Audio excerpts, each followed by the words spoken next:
What's involved during due diligence? That is a great question.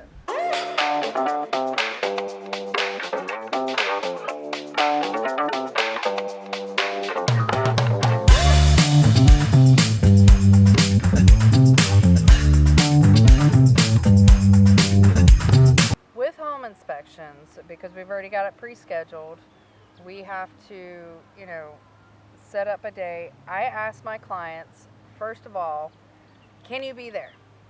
Because after the excitement of, being under contract, everyone forgets everything. So I follow up right after, I give the great news of, hey, these are the next steps. So I confirm with the home inspectors, hey, here's the address. So we still have the time and the date all booked, but now they know where to go. That's sort of important. Yeah. So I always ask my clients if they can be there. If they can't, then what I do is I schedule a pre-inspection walk. So I'll, set it up with the listing agent. Hey, my clients, you'll see it going off on, the super key. But we're going to go walk through. We need to measure, and there's some questions that, my clients want to have. So as we're doing that, that's when we do our detail walk. Like, hey, what's this crack over here? Or, hey, there's a stain over here. Is it affecting the wood? Anything like that. With that being said, this way I have a list of questions if the buyers can't be there for the home inspector, because I'll have my own questions. Yeah. But that may not be if you're a buyer, it may not be the same questions that I may be asking. Yeah. You may not have thought of it, or I may not have thought of it for you. Yeah. So, I don't have eyes everywhere to where I can check every little thing. That's why we hire these professionals, because they can. So you would get like this 50-page report or more. I've even gotten a 100-page report. Actually, fairly good inspection. It's just they take a ton of pictures. So with that, home inspectors check everything interior, exterior of the house.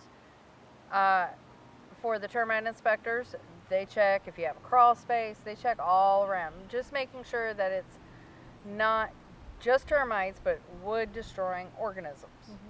And then you have HVAC. So with HVAC, I never rely on my home inspector, which I usually use, as long as he's available, Josh with Premier Home Inspections. Just plugging you in there, Josh. But he's usually really great. He does a very detailed job. And granted, it sucks with the paperwork, but he will give me a recap at the end of that. I never not show up for a home inspection. I'm always there. I never pass it off on to another agent to help, or anyone on a team.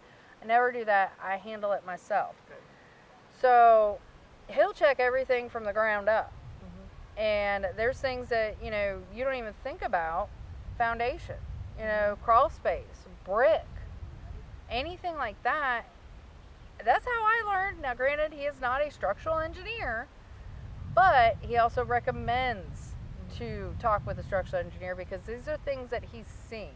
So he has to document it. So if you're a buyer, we go for this home inspection and it's still furnished, he can't move that couch out of the way to see, say there's hardwood underneath. He can't see if the hardwood's damaged. But guess what? Me and you can do it. Yeah. Or if you're not there, I can move it out of the way, saying, hey, there's a big spot here. Can you take a picture of this? Check it, see if there's any moisture, stuff like that. Because he has all the equipment and things that you need to be able to check these. He'll go crawling in the attic. He'll go crawling on the roof. He looks very detailed in brick, especially because every brick is going to have cracks. Yeah. Doesn't mean that it's a foundation issue, but it may be cosmetic. But that also, there are certain ways to tell if it could potentially be a foundation issue. If it's on a crawl space, if it's, a regular slab, there are other ways. If it's not brick, if it's, vinyl siding. You don't see the house. There are things to look on the slab that he'll look to see if it's not flush. And there may be potentially issues.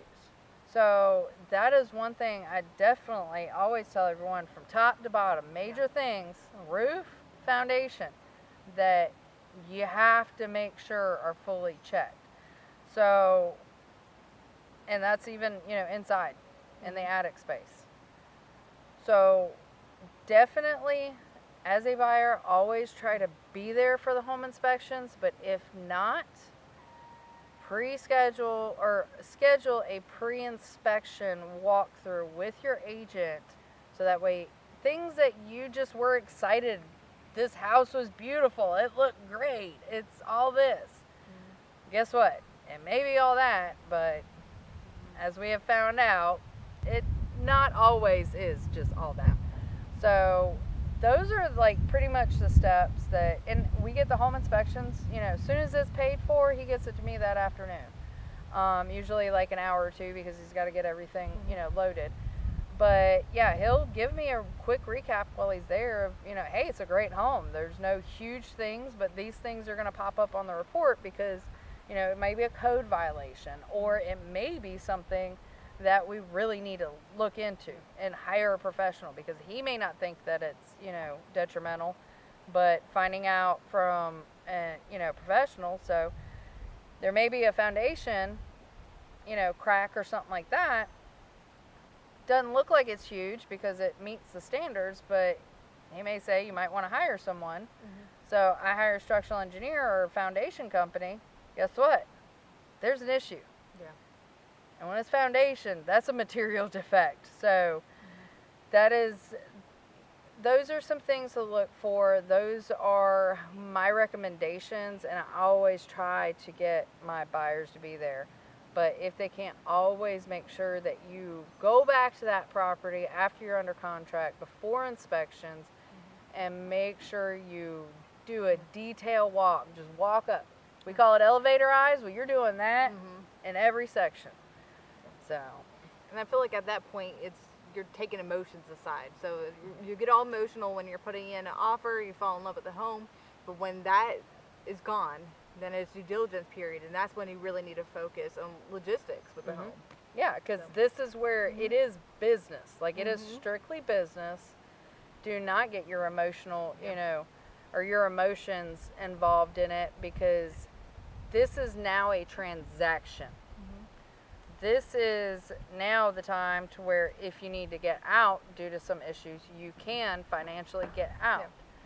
But at the same time, as we always say, this is the biggest investment in your life. If I were to go to a stockbroker, I'm not emotional about that. I'm looking at, hey, how much, if I have stock in here and it's starting to dip, how much am I losing? Do I need to move it to something else? Same thing you need to look at with home buying after you get under contract. Business transaction. That is it. Am I going to get that return on investment? That's a huge thing. Yeah. You're going to buy this and then put a whole lot of money into it. It's just Is like it worth it? buying a used car. Like, is it going to cost more in repairs, or should I just get a new vehicle? Just stay with Toyota. I know, I have Toyota.